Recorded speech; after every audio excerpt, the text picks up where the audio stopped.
발언을 하실 때는 마이크를 따로 글을 그려야 될 것 같죠? 저희가 어디 계신가요? 보좌관님 사진을 찍을 때는 한번 모시고 전화 잠깐 쉬었다가 할 수 있을까요? 이쪽만 잠깐.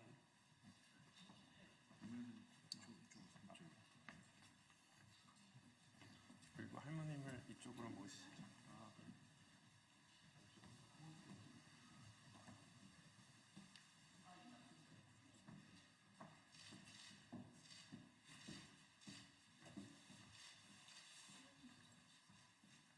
네, 그러시죠. 네, 시작하겠습니다. 더불어민주당 역사와 정의특별위원회 손해배상 청구 승소 1주년 일본의 법원 판결 이행 촉구 기자회견을 시작하겠습니다. 안녕하십니까. 더불어민주당 역사정의특별위원회 위원장 김용만입니다. 오는 11월 23일은 일본군 위안부 피해자분들이 일본을 상대로 낸 손해배상 청구 소송에서 승소 판결을 받은 지 1주년이 되는 날입니다. 이를 위해 더불어민주당 역사정의특위와 정의기억연대, 민주사회를 위한 변호사 모임, 한일 역사정의 평화행동이 함께 이 자리에 모였습니다. 특히 일본군 위안부 피해의 산 증인이자 인권운동가이신 이용수 할머님께서 직접 오늘 이 자리에 오셨습니다. 그리고 역사정의특위 소속 백승아 의원님께서도 오셨습니다. 그리고 역시 역사정의특위 소속 김준혁 의원님 오셨습니다. 윤종군 의원님 오셨습니다. 이용우 의원님 오셨습니다. 정의연 이나영 이사장님 오셨습니다. 소송 대리인을 맡고 계신 민변의 이상희 변호사님 오셨습니다. 그리고 양성우 변호사님 오셨습니다. 김예지 변호사님 오셨습니다. 한일 역사정의 평화행동의 정은주 사무국장님 함께하고 계십니다. 23년 일본군 위안부 피해자 관련 소송을 맡은 우리나라 사법부는 일본이 주장하고 있는 국가 면책, 즉 한 국가의 법원이 다른 국가를 소송 당사자로 삼을 수 없다는 주장을 정면으로 반박하며 일본이 위안부 피해자분들에게 손해배상을 하라는 판결을 내렸습니다. 일제가 자행한 반인도적 국제 범죄는 국가 면책에 해당되지 않는다는 의미입니다. 7년간 이어온 피땀 어린 노력의 결과로 피해자분들의 존엄과 명예회복을 위한 판결이었던 것입니다. 하지만 일본 정부는 피해자에게 2억 원을 지급하라는 법원의 판결을 아직까지도 무시하고 있습니다. 한국 정부 또한 피해자를 외면한 채 어떠한 외교적 노력도 기울이지 않고 있습니다. 무책임, 무대응, 무대책으로 일관하는 모습이 일본 정부와 한국 정부가 현재 똑같은 상황입니다. 대선 시절에 위안부 할머니들의 손을 꼭 잡고 일본의 사과를 꼭 받아내겠다고 하더니 자국민을 외면하고 일본 정부를 옹호하면서 국제 무대에선 침묵을 유지하고 있는 윤석열 정부를 강력하게 규탄하고 일본 정부의 진심 어린 사과와 법원의 판결 이행을 위해 함께 힘을 모은 겁니다. 이용수 할머님의 발언을 먼저 듣고 그 다음 소송을 맡고 계신 민변의 이상해 변호사님의 발언을 이어 기자회견문을 낭독하는 순서로 진행하도록 하겠습니다. 함께 마이크 좀.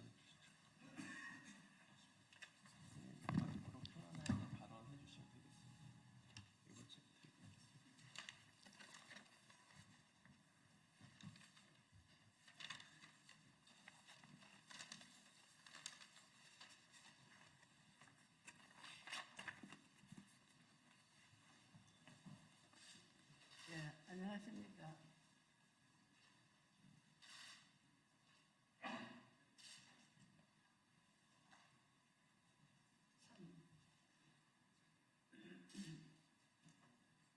기나긴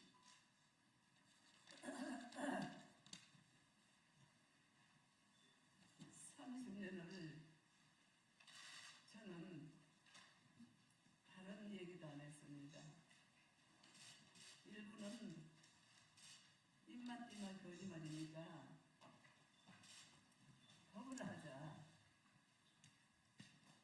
법을 하자. 하자.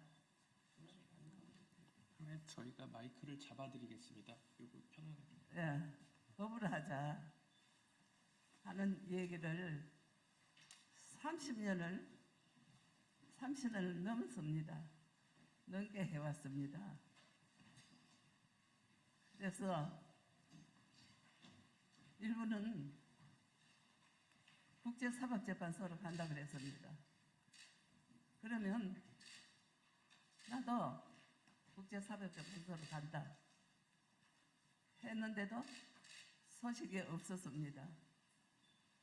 무엇인지도 모르고 제가 배운 것도 없고 하기 때문에 또 묵묵히 있었습니다. 또 그러면 안 되면 제가 모든 참 끌려가는 사람들이 고문을 많이 당했습니다. 저한 또한 정기 고문이야 때려차서 그래서 모릅니다. 뭐가 어떻게 됐는지도 모르고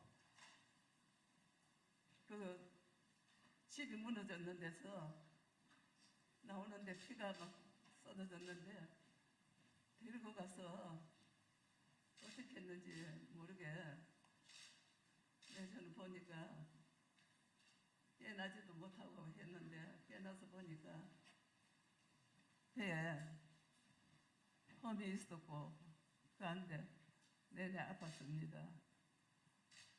그리고 군인방에 들어가지 않는다고 정기 고문이야 폭행을 많이 했습니다. 허리를 발길로 차서 간이 떨어지는 것 같았습니다. 그래도 왜 그런지 몰랐습니다.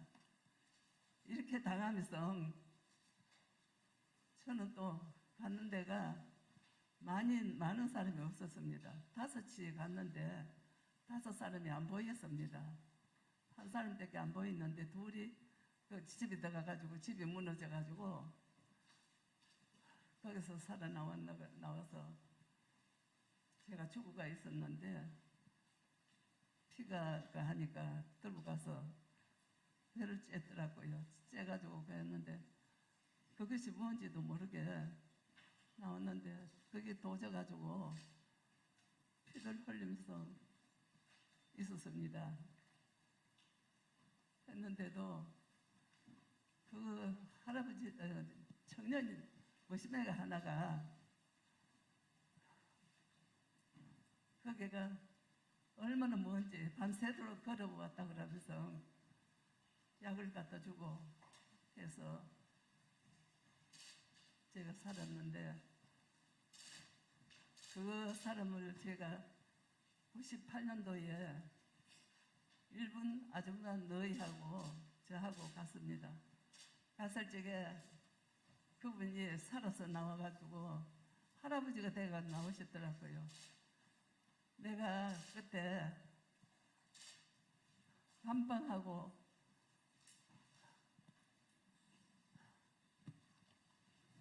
미소시다하고 갖다 줬잖아 하면서 그때 얘기를 해줬습니다.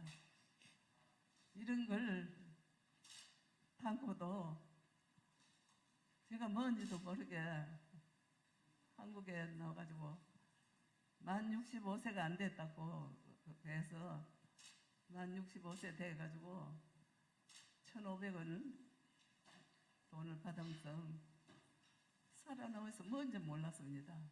그래도 데리고 다니면서 모금을 하고 했으니까 그 정기업에 그는 저도 도장 찍고 길원하게 할머니도 도장 찍고 했습니다. 그래서 그렇게 가면서 당하고 살았는데 뭔지도 모르게 살았는데 일본한테 만날 배상하고 사죄해라 하는 이것만 했습니다.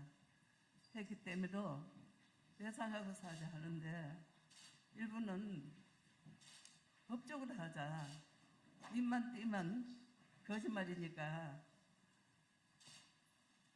이거는 법적으로 하자 해가지고 제가 30수년을 그저 1분만만 법적으로 하자. 법에 가서 국제사법재판소 가서 어떤 얘기를 하더라도 어떤 무엇이라도 내가 받아들이겠다 하는 얘기를 쭉 해나왔습니다. 법도 모르고 제가 배운 게 없으나 모릅니다만은 그래도 너무 억울하다 하는 건 알기 때문에 먼저 간 할머니들이나 또 보면 다른 나라 가보면 그 나라에 있는 할머니들이 너무너무 참 고생을 하고 살다고요. 그런 할머니들도 도와주고 싶은 생각으로 그래가지고 내가 같이 하자 하고 이렇게 살아남았는데 제가 역사에서 한 증언으로서 일본을 상대로 해서 이 어깨가 이래 됐습니다. 수요일만 되면 가방 밀고 대마하러 나왔습니다. 이 자세가 비춰져가 있습니다. 이래도 모르고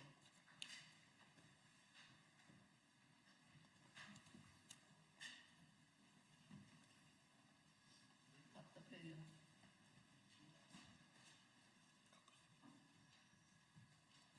답답합니다. 이러면서 가정을 했습니다. 저는 미국만 다녔습니다. 다니면서 미국에서 120일 결례안도 통과시키고 미국에서 소녀상도 시작하고 그 소녀상을 또 가져와서 남산에 갖다 시작하고 이러면서 했는데 그 가니까 샌프란시스코에 중국 판사가 30년을 판사를 했다 하는 판사 두 분이 계셨습니다. 이분이 할머니랑 같이 하자 해가지고 2년 만에 그 소녀상 시작하고 그 소녀상이 지금 남산공원에 와가 있습니다. 이렇게 열심히 저는 외국으로 다니면서 했는 게 그게 저 할 일이라고 생각을 했습니다. 그런데 어느 날 역사관이 제일 먼저 섰습니다. 이런데도 차 하나 없고 적산집이라 가지고 냄새가 나서 손님들이 들어오면 그 잠실로 못 있습니다. 이래도 거기에 사업하는 분을 제가 좀 더 도와달라고 해가지고 했는데 큰 외출 미국에 수출하는 사업을 하시는 분인데 이분이 참 골탕을 먹고 있습니다. 비가 오면 그거 다 세가지고 물을 퍼내야 되고 하는 이런 판이고 그래도 차 하나 못 받고 제가 33년 동안 쭉 일부는 말만 하면 거짓말이다. 그러니까 법적으로 하자. CJ로 가자. 했는데 CJ로 간다 해놓고 안 갔습니다. 그러면 저는 고문을 많이 당했으니까 고문 방지 협력으로 가자 하는 얘기도 했는데 아무 묵묵부답이었습니다. 이건 또 뭔지 어디 가서 말합니다 할 데 없고 벙어리 내 가슴이 알듯이 혼자 울고 가고 또 서울은 서울대로 또 안타깝게 같이 안타까움만 하고 이랬는데 참 고생 끝에 해가지고 2020 11월 23일 이제 판결이 났습니다. 그때는 저는 이겼다. 할머니들한테 춤을 췄던 게 아니고 휠체어를 타고 나와서 할머니들 마음을 놓으십시오. 오해를 하지 마십시오. 오해를 푸세요 하고 그래서 제가 기다렸습니다. 들은 척 이 일본이 항소할 수도 있다. 대법원에 갈 수도 있다. 하는 얘기를 들었습니다. 너무너무 가슴이 아파서 제가 죽을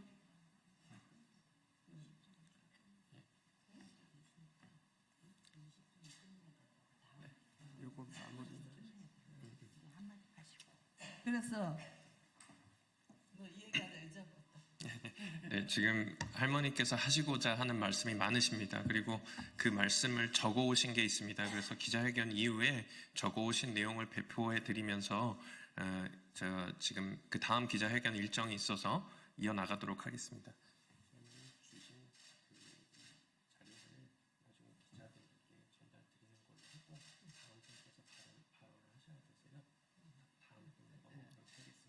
예.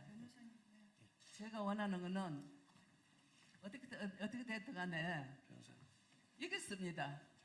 이겼으면 집행을 해야 안 되나 하는 생각인데 하루 이틀 기다렸습니다. 그 전에 그 대통령이 약속했던 게 있습니다. 그때 대통령 후보 때 오셔가지고 나는 국회의원이 안 돼도 위안부 문제 해결하겠다 했습니다. 너무 고마웠습니다. 그래서 믿고 있었습니다. 그래도 하루 이틀 가도 한 달이 가도 두 달이 가도 소식이 없었습니다. 저하고 약속했는 것은 국민하고 약속했습니다. 국민당입니다. 국민의 대통령입니다. 했기 때문에 그러면 저는 나와서 거짓말이 아니겠죠. 대통령 거짓말이 아니겠죠 하는 얘기를 세 번 했습니다. 이래서 저는 죽어도 할머니 다 죽기를 기다렸는데 죽어도 해결을 해야 됩니다. 해결해서 완전한 해결해가지고 일본간 교류를 해가지고 왔다 갔다 하면서 이 위안부 역사는 우리 대한민국 자존심입니다. 우리 학생들 자존심입니다. 그래서 이 역사를 왕래하면서 교류를 하면서 빨리 해결을 하도록 하기 위해서 제가 오늘 강력히 얘기를 하려고 했는데 저 이제 나이도 있으니까 잊어버렸습니다. 꼭 대통령은 약속을 지키세요. 거짓말 해서는 안 되지요. 국민을 속이면 안 되지요. 위안부 이 옷을 속이는 것보다도 국민을 속였습니다. 그러지 마세요. 꼭 지키세요. 지금이라도 늦었으니 한 해 가고 두 해째 내일 모레입니다. 꼭 지켜주세요. 감사합니다. 네, 감사합니다. 예, 안녕하세요. 저는 그 위안부 소송을 대리한 민변의 이상희 변호사입니다. 피해자분들이 그 일본 정부를 상대로 소송을 제기했는데 소송 제기는 인간으로서의 존엄을 회복하는 과정이라고 생각해 주시면 감사하겠습니다. 지난해 서울중앙지방법원은 일본 정부에게 법적 책임을 물음으로 인해서 이런 전쟁 범죄, 반인도적인 범죄에 대해서는 어느 국가도 책임으로부터 자유로울 수 없다라고 하는 그 국제 인권적인 내용을 선언을 했습니다. 그리고 그 피해자들을 법으로 보호를 해서 피해자들을 온전한 시민권자로 선언을 했습니다. 이 일본 정부는 이 판결에 대해서 국제법 위반이라고 하지만 국제사회는 이 판결에 대해서 국제인권조약에 부합하는 판결이라고 평가를 하고 많은 그 국제법 학자들이 이 판결을 높이 평가하고 있습니다. 일본 정부는 더 이상 뒤에 숨지 말고 이 일본군 위안부 문제에 대해서 직시하고 전쟁 범죄를 인정을 하고 그리고 피해자들이 평생 하신 말씀 전쟁은 다시는 안 된다라고 하는 이 말씀에 입각해서 이 아시아의 평화를 위해서 힘써야 되고 그리고 피해자들의 이 피해 구제를 위해서 지금이라도 나서야 합니다. 그리고 이 정부도 2019년 한일 합의가 더 이상 한국 정부의 이런 부작위를 정당화할 수는 없습니다. 분명히 피해자들이 한국 정부에 대해서 2015 한일 합의의 문제점을 제기하는 소송을 제기를 했을 때 이 한국 정부는 대내외적으로 일본군 피해자의 명예회복을 위해서 힘쓰겠다라고 분명히 이야기를 했습니다. 일본군 피해자의 문제를 해결하기 위해서 이 한국 정부는 일본 정부에게 이 판결의 이행을 촉구하고 이 국제사회에 이 판결의 의미를 확산하는 데 노력을 해야 한다고 말씀드리고 싶습니다. 이상입니다.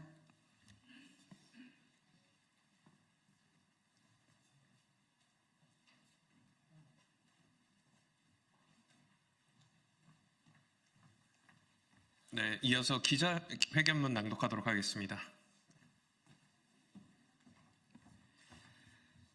작년 11월 23일 위안부 관련 일본국의 불법 행위에 대한 피해자들의 손해배상 청구 소송에서 서울고등법원이 피해자들의 손을 들어주었습니다. 이로써 일본군 위안부 피해자들이 오랜 수건이었던 법적 진실 규명과 배상의 길이 열렸습니다. 1990년대 초부터 30년이 넘는 시간 동안 당당하게 스스로의 존엄과 명예회복을 위해 투쟁해왔던 피해자들, 타인의 아픔에 공감하고 세상을 변혁시키기 위해 헌신했던 국내 시민들의 승리이자 어떠한 고난과 시련에도 굴하지 않고 한 길을 걸으며 끊임없이 새로운 길을 개척했던 일본군 위안부 문제 해결 운동의 승리입니다. 이 판결은 위안부 건설 등 일본 정부가 자행한 조직적이고도 광범위한 불법 행위 인정, 이로 인해 회복하기 어려운 육체적 정신적 피해 발생 인정, 피해자 피해의 출발인 기망, 납치, 유괴 등 강제 동원이 당시 법에서도 명백히 불법이었음을 명기함으로써 일본 정부와 우익, 역사 부정론자들이 제기했던 대부분의 주장을 무력화시켰습니다. 또한 일본이 불법적으로 점령하고 있던 우리 땅에서 우리 여성들에게 피해를 입힌 것이므로 현 대한민국 재판부가 재판권을 가짐이 마땅하며 이는 일본 법에도 명시되어 있는 사실이라며 국가 면제를 부정했습니다. 국가 간의 정치적 합의와 해결이라는 일방적 선언이 개인의 청구권과 무관함을 우회적으로 밝힘으로써 2015 한일 합의의 부당함도 알렸습니다. 너무도 명쾌한 판결이 아닐 수 없습니다. 국가 중심이 아니라 개인의 인권 중심으로 변화하는 국제인권 규범에 동참한 선도적 판결에 고무되어 중국의 피해자들도 일본국을 상대로 2건의 소송을 잇따라 제기하였습니다. 그러나 일본 정부는 즉각 외무장관 기자회견을 통해 국제법 및 한일 양국 간의 합의에 명백히 반하는 것이어서 지극히 유감이라고 강하게 반발했습니다. 한국 측에 적절한 조치를 취할 것을 강하게 요구하며 주일 대사를 초치하기까지 했습니다. 적반하장도 유분수지, 도둑이 도리어 몽둥이를 드는 격입니다. 이후 판결을 무시로 일관하며 배상 책임을 철저히 거부하고 있습니다. 국제법을 위반하면서 한반도에서 불법 행위를 저지르고도 범죄 사실 부정과 왜곡, 피해자 모욕을 일삼으며 대한민국 고등법원의 판결마저 무시하는 일본 정부를 과연 민주주의 법치국가라 부를 수 있습니까?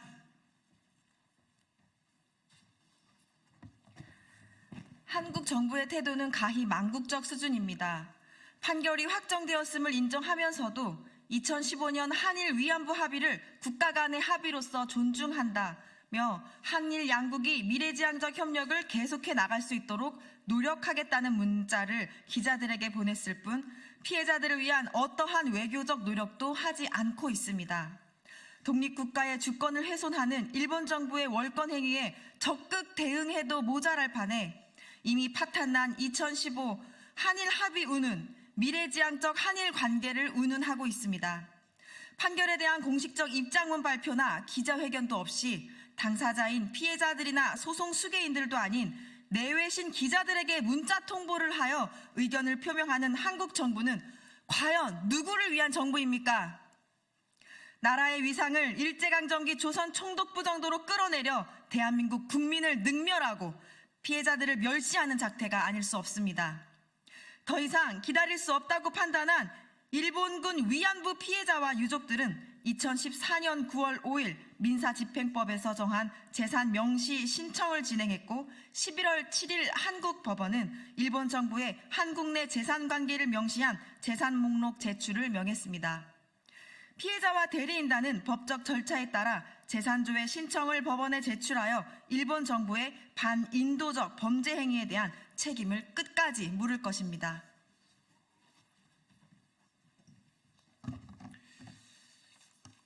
예, 더불어민주당 역사와 정의 특별위원회, 일본군 성노예제 문제 해결을 위한 정의기억연대, 민주사회를 위한 변호사 모임, 한일 역사정의 평화행동은 일본군 위안부 손해배상 청구 승소 판결 1주년을 맞아 일본 정부의 비열함과 무도함, 한국 정부의 비겁함과 무책임함 모두를 강력히 규탄하며 다음과 같이 촉구합니다.